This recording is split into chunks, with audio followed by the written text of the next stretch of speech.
What's happening, guys? Welcome your beautiful faces back to the channel, and today we're going to look at how to instantly improve with only a few tips. While I was playing yesterday, I ended up getting some nice clips that I was actually looking over, and I was thinking to myself, you know what, I can actually make a nice in-depth breakdown video on some of these clips. And the game you guys are watching in the background, this is actually a squad game, but my one teammate ended up disconnecting right off the rip, so it was a 2v3 the entire match. Now, the first tip I want you guys to pay attention to in these highlights is going to be looking for the initial knock. And I always say this, that first knock is crucial on completing a squad wipe, and that goes especially when you're playing man down, so 2v3 for example. Before you get your hands dirty, before you get fully invested into that fight, poke around, look for that first quick knock, and that's going to help smooth out the rest of the fight. So upon entering this first fight here, my weapon combo is going to be flatline G7 scout. I wasn't able to get a scope for the scout, so that's quite unfortunate, but I was still able to work it with a 1x hollow. Now again, we're looking for that initial knock, and this is even when it comes to third partying here. So I'm coming up on a nice third party. I don't know exactly who's down and who's up, but right away I try to single someone out instantly and go for the knock. Now, once I get that knock, I start pushing up, but I notice someone is holding the angle that I'm pushing. So I get fried for, about 25 damage, not too crazy. I ended up smoking the vision, smoking the cross vision. That's what Bang is used for. A lot of people use Bang smokes incorrectly. When you smoke yourself, that only affects your team. It's a very bad situation. So look how I use the Bang smokes. I smoke where I want to get to, so that way they can't shoot me when I'm trying to close the distance on them. Now, a bonus with this smoke that I threw out, though, is that I noticed the person shooting at me, his other teammate is down as well. So on top of the one I knocked, we got someone else that's down, but they do have self-revive. So I immediately push up for the finish, clean the guy with the self-revive, and I ended up finding a gold Arthur 1, which is an absolute monster of a weapon, especially for this season. Definitely get your hands on that if you can, now that we can put our own optics on it too, so the 2x is going to go crazy on it. So now that we have 2 down here on this first team, we're looking for 1 player, and I don't know exactly where he is, so I'm sort of dancing around looking for him.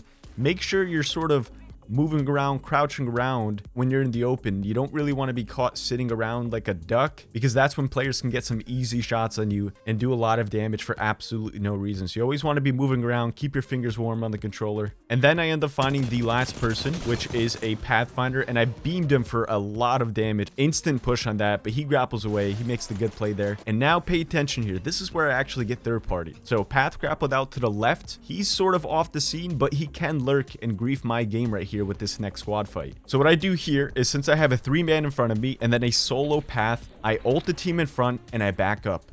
I reassess the situation. I don't need to force that fight right then and there, especially because I just got cracked. So that's going to lead me into my second tip, which is play your distance. And this is why I always stress to make sure you have at least 1 long-range weapon. That way you can combat at a distance. When you're running 2 close-range weapons, it's tough to do a lot of damage from afar. You need to be able to put out some damage before they full 3-man ape you.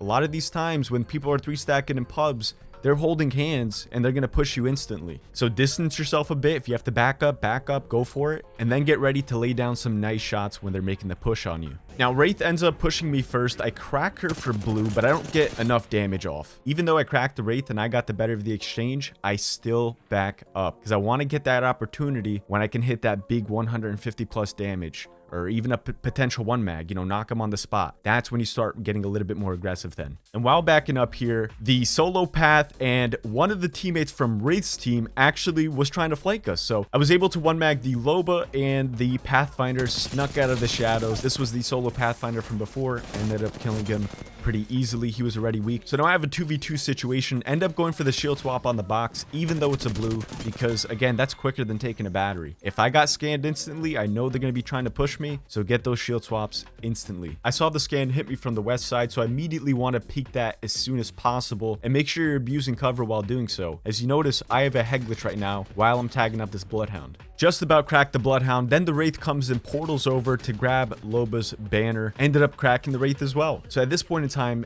the last 2 players on this enemy squad are both cracked, but I'm cracked as well. So I immediately go back for that box, get my purple back, and then take a bat and full heal. You always want to really pay attention to your health when it comes to clutching up and when you're playing man down. Now, even though I cracked both of them, my shields were cracked as well. So by the time it takes me to push that person, whether it's the Bloodhound or if I take Wraith's portal, they're going to have that battery off and they're going to have more health than me at that point in time. So it's better to get a full reset going and then retake that approach. So now that I fully resetted, fully healed up, I don't know exactly where they are. I know I thirsted one of their teammates, so it's a 2v2 situation. I'm assuming they're going to go for a res. So I start pushing the closest res beacon that I thought. Now that I'm looking back at the clip, there was actually one behind me, which is where they actually res. Now, while pushing the one outdoors, I ended up coming across another squad. And the first player happens to be singled out, which is a bonus. Again, finding that initial knock is crucial. And thank God to the Gold Arthur 1, I was able to get the one mag opportunity there, which was clutch. Then I see a Wraith portaling over. Obviously, she's trying to port her down teammate to safety. And I know where the start of the portal is because I can see it. It's right in my vision. So that's when I spam nade it, spam arc it, whatever you have. Throw it at that portal because you know they're going to be taking it back. After I hit bang for 150 plus, my arc star connected not on the Wraith, but the person that was downed. And I immediately knew right away because it gave me the symbol that that down person had a self-res. So that essentially added another step to wiping this squad, which was making sure to pay attention to this down player and making sure he does not get this res off. But now since I did all this damage, got one knock, this is my time to push up. You need to take advantage and capitalize on this opportunity. So I push up looking to do some damage on the Wraith, but she ends up snagging out of my vision, so that's terrible. Then I start firing at the kid that's trying to self-revive, which is crucial. Wasn't able to kill him, but that's going to help reset his revive. So when I start pushing up, I'm going to be looking for that Wraith because I know she wasn't touched. And what happened here is that Wraith made a big mistake and she actually lost height. She dropped down from height and tried chasing me. If she kept height, she probably could have fried me while I was climbing. But that's what I did to her. So that was a really big bonus on my side. And I was able to flatline hipfire her. And the flatline goes crazy with the hipfires. Extremely accurate up close. Bang ends up climbing on me. Did some decent damage on her. But I noticed she only has white armor. So that means she went for insta swap white. But I know I have the better to the exchange right now. Look at that. Only 11 HP left. And then I go immediately for that self-res. He actually got the self-res off. But couldn't obviously get a heal off. So he was one shot as well. And that's a cleanup to that squad. So now that this squad is dead, keep in mind, we still have that other squad. Remember when I thirsted that Loba? They got the res. So I pinged for my teammate. Listen, we got to go back. We got to push that other squad because I know they're still up.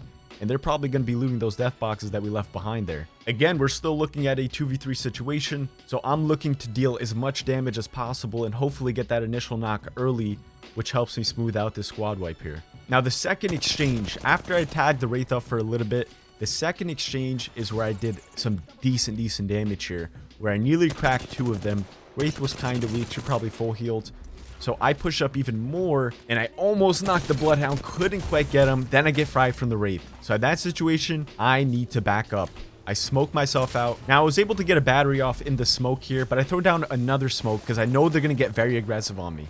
They got some decent damage on me, so I need to back up again. And luckily, I had a heat shield. So that's going to help me cap up really quickly and get ready for that push. And this brings me into my last tip that I want to cover, which is playing a backwards fight. When the odds are not in your favor, you have to be playing, I said this before, it's passive aggressive, playing a backwards fight. And that's where you're dealing damage and backing up, healing. Dealing damage, backing up, healing. Making them come to you, forcing them to play your angles. You don't want to push their angles when they have the numbers. After just about full healing and playing a backwards fight, Loba ends up pushing me. I was able to one mag her. Now, even though I killed that Loba there, so now there's one down, 2v2 situation here. I'm just about cracked. So again, I'm still backing up. It's still a backwards fight. The odds are not in my favor yet. Now, right after I got that bat off, a Bloodhound out of nowhere absolutely flanked me. He went all the way around inside just to flank. I think if the Bloodhound was playing up front with his team and holding hands with his team, I might have died here. And I was able to dance around because I didn't have my gun in my hands. Again, when you're trying to reload or when you're trying to weapon swap, make sure you're strafing left to right. You don't want to be standing still when you're trying to weapon swap. That's going to cause him to miss a lot of shots, make him reload when you're ready to fire. So that's a bonus. You're going to get some damage when he's in shambles. Now, once I knocked the Bloodhound, it wasn't a backwards fight anymore. That's when I need to get aggressive and focus that last one and kill him from there. And that's pretty much all she wrote. So again, look for the initial knock. Play your distance if needed, making sure you have that one long-range weapon. And then play a backwards fight. That passive-aggressive playstyle. When you don't have the numbers, when you're in 1v2 or 2v3 situations, making sure to play your game. Before I wrap up today's video, if you guys are wondering where the coaching series is, I took a break from the coaching series for this rank split. I wanted to grind rank myself and sort of put that time in. Now this next split, however, we're going to be bringing back the coaching series, so make sure you get your split 2 on Olympus gameplay ready. And that is that. If you guys enjoyed today's video, like rating is always appreciated. Hope you guys have a fantastic rest of your day. And as always, this has been your boy Sultan, and I'm signing off. Peace.